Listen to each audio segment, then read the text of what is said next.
You got all girls too, right? No, I got 9 kids. You got 9 kids. Two boys. 2 boys. Okay. No wonder you drive a truck. Yeah. Well, they know when I come home, right?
And then he's gonna back all the way up and then he's gonna pull down the driveway.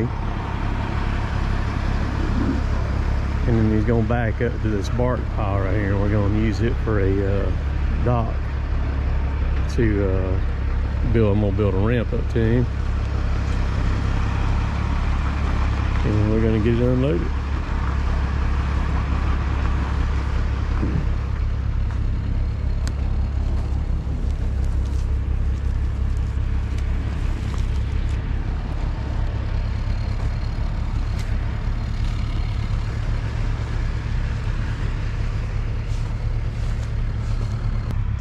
Oh yeah, he's gonna be fine.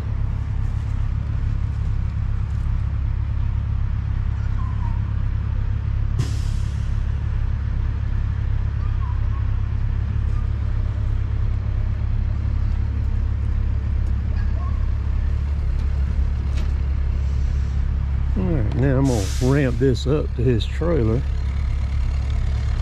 Fix it up.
I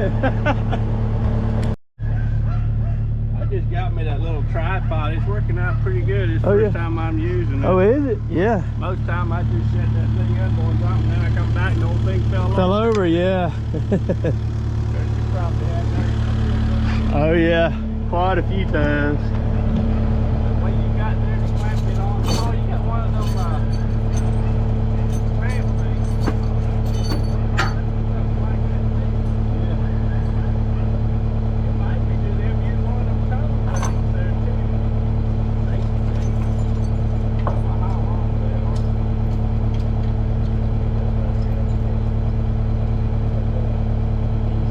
Oh, how heavy it is. I can almost pick it up. Okay. Yeah. It's not supposed to weigh about 4,700 pounds.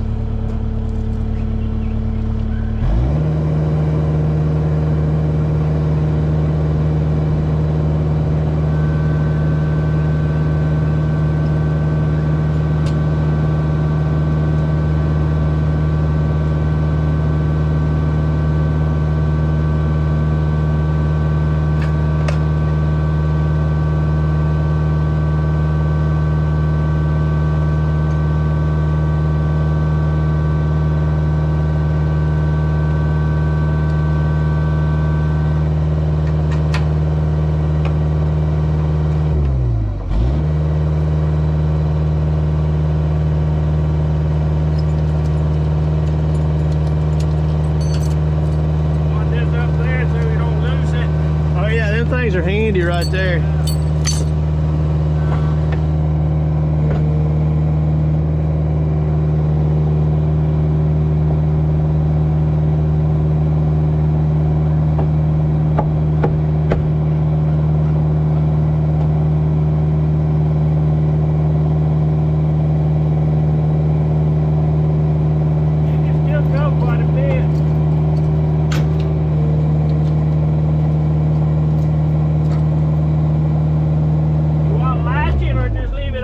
Yeah, we'll latch it, yes sir.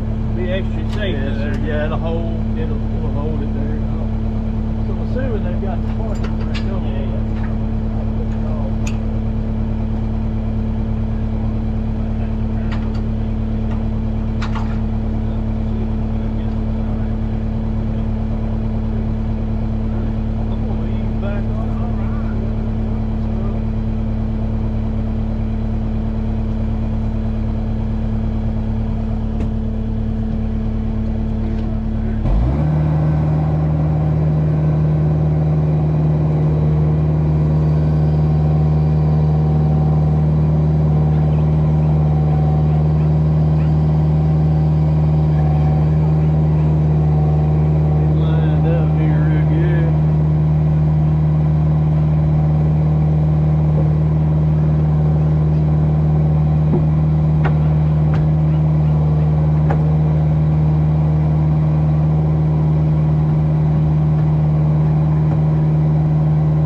pretty dang good.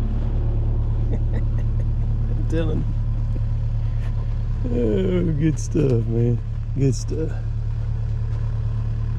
Just right.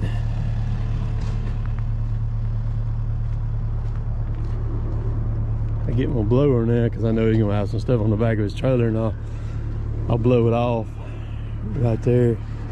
Blow that stuff off. So this is. Maybe this block there to put on there, but it wouldn't stay. They're so moving around. Oh yeah. How'd they load it? Did they have a dock? Forklift?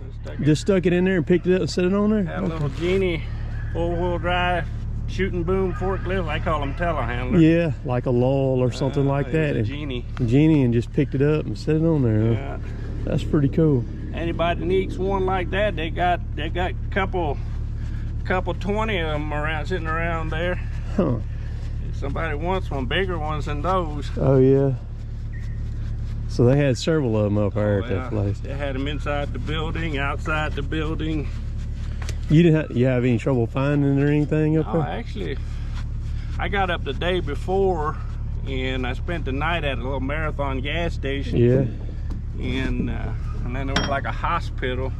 And right on the other side of the hospital, I mean, just within half a mile where I was sitting at, I didn't realize it was that close. That was perfect. Yeah. Oh man. So you gonna haul anything for Wes this year? Or have you? If he wants me to, I will. But he's acting like they're not coming up on the straw baling prices. So he didn't know for sure. So may not haul anything. So have you hauled anything for any other YouTubers besides me and Wes or anything, or have you? I've hauled some stuff for some YouTube friends. There's a guy up in Ohio bought an old Marmon truck out in Idaho. Yeah. And I loaded it and brought it back to Ohio for him. Yep. And there was a farmer in New York I hauled a chisel plow for one time. He got me in contact with me with my email on my YouTube channel.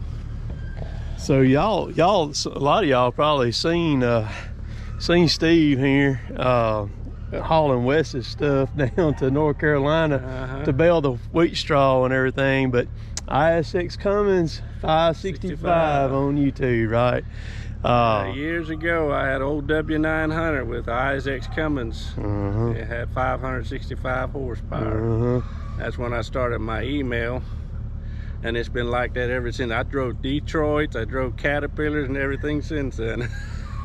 So the way this worked is I knew he hauled stuff, so I guess back the 1st of February, I sent you a message and I said, hey, this is what I got going on, got a lift coming, and just asking him if he'd be interested in hauling. I told him he was going to be coming into northern Ohio, and he said yeah. So man, I mean, they told me 30 to 90 days is what they told me, and about 2 weeks in, he contacted me and said, hey, we got a lift in now. And I was like, okay, all right. So then we got it lined up, and then you heading up there. And man, I had a time on my end with the insurance. I ended up having to change insurance companies. Yeah, the insurance that I had would not cover lifts. So we had to scramble real quick. So the other morning when I texted you, I had went ahead and had them just wire my money through. Just go ahead and wire it through. Like I told you, I said, y'all just wire it through. So in the meantime of that doing that, then they got the other insurance came through on it in the meantime. And so there was some jockeying around there for a little bit. Well, we got it here. I figured that what was going on. I waited a little bit. I thought I'd give him time to get it straightened out. So it all worked out. So you're located at Paris, Tennessee, which is about 200 and something miles from here, something like that. Something like that. It took me 4 hours and 15 minutes. That's not bad. You couldn't bring you down 45 then? Yeah, came down 45 out of Tupelo, and then I cut over. That's another 45, I guess. Yeah, that's correct. Yep, there's two. Once you get down to Aberdeen, or no, just out of Tupelo there, in the 45 split, you got 45 alternate, And then you got the other 45 Yeah. that runs you into Columbus And there. if you don't know what's going on, it'll kind of confuse you. But Yeah. I've been down through here many times. I knew the 245s. Yeah, well, that's pretty cool. We got man. we got 3 of them running through Tennessee. We got a 45W and we got a 45E. Actually, 2 of them, I guess it is, coming out of Union City, Tennessee. So, and people get confused with those, and they get on the wrong 45. They'll both wind up in Jackson, Tennessee, but it's be further down, and the one be further up. So how far are you from Jackson then? There, that's not About very, an hour. About an hour. Yeah. I've been to Jackson several times, Tennessee up there. You ever go up through there? Stop at Exit 87 at that barbecue place. That guy, he makes some good barbecue right there. Exit 87 barbecue. So, you got anything to pick up around here anywhere? No, I didn't even really look yet. I got so much stuff going on. I got a couple trucks that need to go to Port of Baltimore. They need to get on the boat, and the 15th is the cutoff, so I need to start getting them up there. Okay, I got you. So by the time I hang around down here too long and mess and try to find a load going up there, half of my week's gonna be gone. Right. And So you need to get on. I need to get to Baltimore, and they got that rally going on right now up there too. So I might get behind slow traffic every now and then. Well, I imagine I'll probably have some more stuff to be hauled in the near be glad future, to haul and everything. So very cool. Glad it worked out and everything, because I mean it was so. Do you go up in Canada or anything? Do you? I do. I actually got my old trailer. This is my new trailer. My old trailer's loaded with combine heads, and I got you. It's got to go to Saskatchewan. Because I got something that potentially I may end up having to get that's just right across the border up above, like where New York is, up that away on that side of Canada. Canada. Yeah, that's right. But yeah, I've been up there several times, but most of mine been west. Of course, when I go to Alaska, I'll run through quite a few of those provinces up through there. Because you just spent a good bit of time in Alaska back during the winter this winter, didn't you? Yeah, in December. Yeah, you were up there just about the whole month. Yeah, it took me in, come down through to hit California and come in. So if you need something hauled, you can email me and I'll hook you up with Steve here. He's got my cell phone. Yeah, I'll hook you up with him and either that or Wes Padney. Wes got my Wes, cell phone. yeah, one lonely farmer. Yeah. So we're talking about Wes. He hauled the last 3 years you've hauled Wes's stuff from New Jersey down to North Carolina. Took it back up again. Took it back because you would come down, unload it, and then load up a load of hay and go back to the mushroom barn with That it. was good coming in the spring, in the summertime. Oh, Then yeah. going back, I couldn't find the backhaul as good like I did the straw. That worked out perfect. It didn't worked out good, man. I loaded myself, and that's something that growing up as a farmer boy was driving equipment. Yeah. And the loader was sitting there. You was just help yourself, you know. Oh, yeah. So I loaded like 32 or 34 bales on, and that Take usually off. go. And you got a farm up there at your place too, don't you? Yeah, I got 285 acres. 285 Do acres. about 110 tillable rotation in corn, soybeans, and wheat. So what do you just work that when you get home, and you just make time to work it then? I do, and then I got my neighbor across the ditch, and he's got the sprayer, he's got the combine, and so I have him come over and help me out. Because what takes me about 2 days to do for myself with my small equipment, he can do in 2 hours. All right. So you got all girls too, right? No, I got 9 kids. You got 9 kids. Two boys. 2 boys. Okay. 7 girls. And 7 girls, because I always saw them girls in your pictures all the time. And Facebook, stuff. yeah. Gosh, dog it, 9 of them. My oldest one is married now. She's been married for about 2 years, and I got 1 grandbaby. You got 1 grandbaby. Yeah, that's man, right. She's a baby doll. She's about two years old now. So what are the ages then? What do they start? They're about every 2 years. About every 2 years, Yeah. and how old's the oldest then? The oldest, she's 22. 22. Yeah, Wow. my young Denver, he's 5. No wonder you drive a truck. Yeah. Well, they know when I come home, right? That's right. That's right, man. Yeah. I wanted to get you on video too, man, because this is just kind of a cool deal. Yeah, it is. And you can find him on YouTube, ISXCUMMINS 565. I've been on there about 4 years, but I've never been real popular. I got about 5,000 subscribers. Oh yeah. Well, I tell you, this day and time, the way it is right now, if you can just get to 1,000, you've done something really good. I know. Because I was like that when before I started working for Wes, One Lonely Farmer. Yeah. I was like 450. Yeah. And then when he put that his email out in one of his videos that he was looking for somebody to carry him down. Yeah. I was on that email so quick, man. I shot him my email, and it's like 2 hours later he calls me up, and we finally got hooked up. I started hauling, and that 450 subscriber just went, I mean, just shot. Just went up to 1,500, 2,000. I bet you'll pick up a few from my, because I did a live feed the other night, and I said I had a YouTube and truck driving friend that was hauling something down for, and somebody knew exactly when I said that. They called you out and everything. They knew exactly who I was talking about. So, that's pretty cool, man. Oh yeah. But man, I'll tell you too, if you're ever down here and you need a place to spend a night, you're welcome to come in here and in the middle of the night, whatever you need to do, and just park. An issue out there. Just park right here and everything. And then if you're kind of down in this area down here and you need somewhere to go, hit me up, because I've got friends all over that's got places you can park too. You know, nice things like that. But yeah, so yeah, it worked. But good stuff. And so, I still got my thing back there running. I don't know if he even got us on, but he might have. I'm still kind of new to this little stuff like this. No, it's pointed that way. Oh yeah. That's one of my favorite things that I get to do right there, is meeting people and the relationships that I've made through my YouTube journey and the connections and just everything that goes along with that. I had been waiting on the opportunity to get Steve to haul me something, and lo and behold, bam, there it was. He has another trailer that has ramps on it, and he told me, he said, we're going to have to figure something out to get this thing unloaded. And because he said, I'm pulling my new trailer and I don't have any ramps on it. And I said, well, we can make it happen. And there's a machine shop up the road here from me that has forklifts and cranes and everything. And I thought, well, we'll just run up there and get it unloaded with a forklift, because the lift is set up to where you can fork it. It's got fork pockets on it. And then I got to thinking, I had a funeral that I had to attend this same afternoon. So I really didn't have time to go to the machine shop, do all that stuff.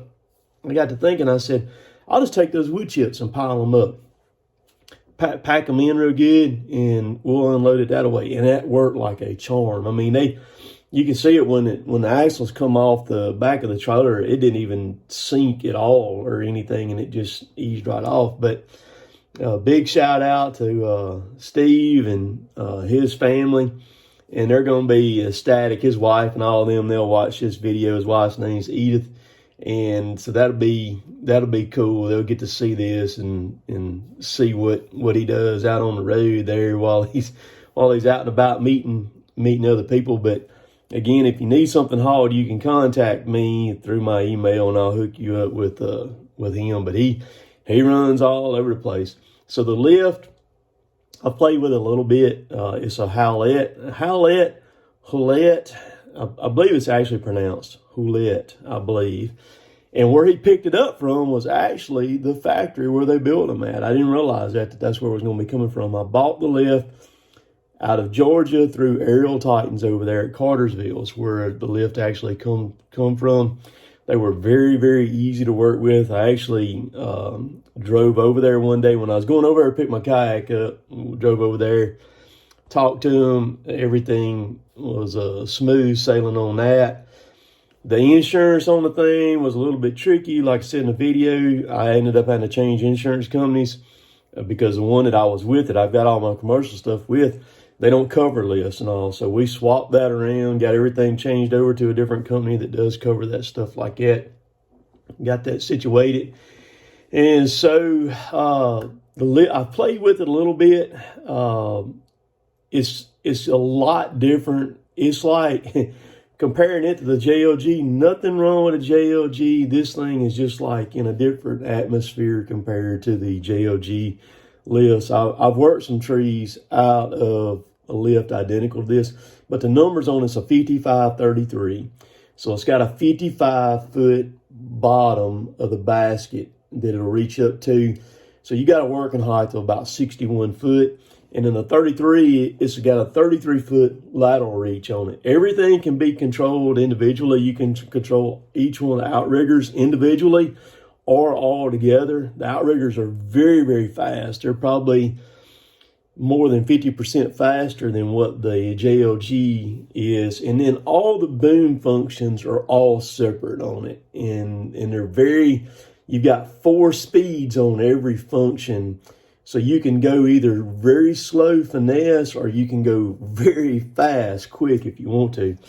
So it's going to be a great addition to my deal here. And so hope y'all enjoyed this video. Y'all comment down below. Y'all go check out Steven's channel, ISXCUMMINS 565.